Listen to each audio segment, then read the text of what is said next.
The cameras were live. Hudson Williams stopped mid-sentence. He reached across Jimmy Fallon's desk, took a small blue envelope, and everything changed. It was a Tuesday night in October. The Tonight Show starring Jimmy Fallon. Studio 6A at Rockefeller Center. Another packed audience. Another celebrity interview. Another night of laughter and music and the carefully orchestrated chaos that had made Jimmy Fallon America's favorite late-night host. Hudson Williams was the guest. A 26-year-old actor whose indie film had just premiered at Sundance to rapturous reviews. He was charismatic, funny, the kind of guest who made interviews easy. They'd been talking for maybe 4 minutes. Jimmy had asked about the film. Hudson had delivered a charming anecdote about shooting in Montana. The audience was laughing. Everything was flowing perfectly. Jimmy leaned forward with his next question. "So I heard there's a scene in the movie where you..." Hudson stopped him. Not with words. With a look. His smile faded. His eyes drifted past Jimmy to something on the desk. A small blue envelope, partially hidden under the stack of blue cue cards Jimmy used for interviews. "I'm sorry," Hudson said, his voice suddenly different, quieter, uncertain. Is that for me?" Jimmy glanced down at his desk, confused. "What? The envelope?" "The blue one. With my name on it." The audience fell silent. This wasn't part of the script. Celebrity interviews didn't pause for envelopes. Jimmy looked genuinely bewildered. "I don't..." Jimmy started, then picked up the envelope. Sure enough, written in careful handwriting across the front. "For Hudson Williams, please read on air." Cameras were live when young actor Hudson Williams suddenly went silent, reached for a small envelope from Jimmy's desk, and what he read changed the atmosphere of the entire studio. Jimmy held the envelope, uncertain. "I didn't..." "This wasn't here during rehearsal. Someone must have put it here before we started taping." "Can I open it?" Hudson asked. His hands were trembling slightly. "Do you know who it's from?" "I think I do." Hudson's voice cracked. "I think I know exactly who it's from." The control room erupted into confusion. Director Dave Diamadi was shouting into headsets. "What's happening? Did we know about this? Is this a bit?" Producer Katie Hockmeyer stood frozen, staring at the monitors, suddenly understanding that whatever was happening was real. Jimmy handed the envelope across the desk. Hudson took it with both hands, staring at it like it might disappear. The studio was completely silent now. 300 people holding their breath. The Roots had lowered their instruments. Questlove was leaning forward on his drum kit, watching. Hudson carefully tore open the envelope. Inside was a single sheet of cream-colored stationery, covered in the same careful handwriting. He unfolded it slowly. His eyes scanned the first line. And he broke. Jimmy stopped mid-joke. The entire studio froze. Tears spilled down Hudson's face immediately. Not the gentle tears of sentiment, the gasping, choking sobs of someone whose grief had been waiting for exactly this moment to surface. His shoulders shook. The letter trembled in his hands. Jimmy was out of his chair instantly. Not the planned movement of a host doing a bit. Urgent, instinctive. He came around the desk and crouched beside Hudson's chair, one hand on the young actor's shoulder.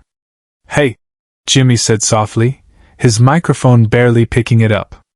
"You okay? Do you need a minute? We can stop." "No," Hudson managed, wiping his face with the back of his free hand. "No, I need to read this. Out loud.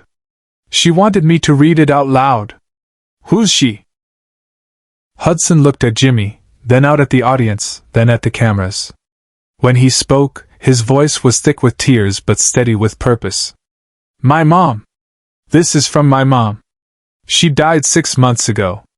Pancreatic cancer. She was 53. The audience made a collective sound, that soft intake of breath that happens when strangers suddenly share an unexpected grief. To understand what happened next, you need to understand what happened 8 months earlier. Hudson Williams wasn't always Hudson Williams, rising young actor with a Sundance hit. 8 months ago, he was still Hudson, but he was also his mother's primary caregiver. Sarah Williams had been diagnosed with stage 4 pancreatic cancer in January. The prognosis was 8 to 12 months. She was a high school English teacher in Portland, Oregon. Single mother. She'd raised Hudson alone after his father left when he was 3. Every acting class Hudson had taken, every headshot, every audition in Los Angeles, Sarah had made it possible on a teacher's salary and sheer force of will. When the diagnosis came, Hudson quit everything. He was in the middle of shooting the indie film that would change his career, but none of that mattered. He moved back to Portland. He became his mother's full-time caretaker. Sarah had insisted he finish the film. "You have 4 weeks left of shooting," she'd said from her hospital bed. "Go finish it. I'm not going anywhere yet." So Hudson had flown back and forth. 4 weeks of 18-hour shooting days in Montana, then rushing back to Portland to sit beside his mother's hospital bed. He'd read her scripts. She'd helped him work through his character's motivation. Even while dying, she was still teaching him. "When this film comes out," Sarah had said one night in April, her voice weak but clear, "you're going to do press, talk shows, interviews. And you're going to be brilliant because I raised you to be brilliant. I don't want to do any of it without you there to see it." Hudson had said, crying. "I'll see it," Sarah had promised. "Maybe not the way you want, but I'll see it." She died on April 23rd. Hudson held her hand. Her last words were, "Make them laugh, baby. Make them laugh like you've always made me laugh." The film premiered at Sundance in September. Hudson attended alone. Every interview, every Q&A, every moment of celebration felt hollow. He smiled for cameras. He thanked the director and cast. He played the role of grateful young actor perfectly. But inside, he was drowning. Subscribe and leave a comment, because the most powerful part of this story is still ahead. The Tonight Show booking came 3 weeks before the taping. Hudson almost turned it down. How could he sit on that couch and be funny and charming when his mother wasn't alive to watch? His manager convinced him. "It's Jimmy Fallon. He's the kindest host in the business. And your mom would want you to do it." So Hudson said yes. He prepared his anecdotes. He practiced his timing. He got ready to play the role one more time. What he didn't know was that his mother had planned for this moment. 6 weeks before she died, Sarah had called her oldest friend, Margaret Chin. Margaret was a producer at NBC, not on The Tonight Show, but she had connections. "I need you to do something for me," Sarah had said, her voice already weakening. "Hudson's going to be on Fallon someday. I know he will. When he does, I need you to get this letter to him." She'd written it over the course of 3 days. Every word carefully chosen. Every sentence a gift she knew she wouldn't be alive to give in person. Margaret had kept the letter for 5 months. When she saw Hudson's name on the Tonight Show booking sheet, she'd cried in her office for 10 minutes. Then she'd called in a favor. She'd given the blue envelope to a production assistant with specific instructions: place it on Jimmy's desk, partially hidden under the cue cards, right before Hudson's interview segment. No one told Jimmy. No one told Hudson. The letter appeared like a ghost, exactly as Sarah had planned. Now Hudson sat in the guest chair, holding his mother's final words, while Jimmy Fallon crouched beside him and 300 strangers waited in reverent silence. "Can I read it?" Hudson asked the audience, his voice breaking. "She wanted me to read it on television. She wanted everyone to hear it." The audience murmured yes. Some were already crying. Hudson took a shaky breath and began to read. "My dearest Hudson, if you're reading this, it means you made it to the Tonight Show. I knew you would. I knew it from the first time I watched you perform in that terrible middle school production of Peter Pan where you forgot all your lines, but made the audience laugh anyway. You're probably scared right now. Probably wondering how to be funny when I'm not there to laugh. Here's a secret, baby. I'm always laughing. Every joke you tell, every character you play, every moment you shine, I'm there. Not in some mystical way, though I'd like to think there's something after this. But in the real way. In the way you learn to find humor in darkness because that's what we did together. In the way you know how to make people feel seen because I taught you that empathy and comedy are the same gift. Don't you dare hold back tonight. Don't you dare dim your light because you think joy is disrespectful to grief. I didn't raise you to be sad. I raised you to be brilliant and kind and so funny that strangers feel like they know you. So tonight on that couch, with those cameras on you, be yourself. Make them laugh like you've always made me laugh. And know that every single word, every smile, every moment of connection you create with an audience is me, still teaching you, still proud of you, still loving you more than any mother has ever loved anyone. You were the best thing I ever did, Hudson. Not just because you're talented, but because you're good. Keep being good. Keep making people laugh. Keep showing the world what I already knew, that you were always meant for this.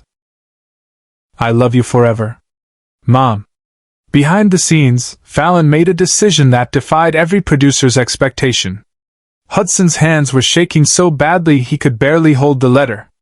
Tears were streaming down his face. He looked up at Jimmy, who was crying too, not even trying to hide it. The entire studio was weeping. Audience members holding each other. The Roots wiping their eyes. Camera operators with tears running down their faces while they kept the shot steady. Jimmy stood slowly. He looked at the letter in Hudson's hands. Then he did something completely unprecedented. He took off his tie. It was navy blue with small white dots. Jimmy's signature style. He'd been wearing ties like this for 15 years of hosting. But now he carefully loosened the knot, pulled it over his head, and placed it in Hudson's lap. My mom gave me this tie, Jimmy said, his voice thick with emotion. On my first night hosting this show. She said wear something that reminds you why you're here, to make people feel something real. He gestured to the letter. Your mom understood that. She understood that comedy isn't about escaping the hard stuff. It's about surviving it together. Jimmy turned to address the audience directly. We're going to do something different tonight. We're not going to cut this. We're not going to edit it out.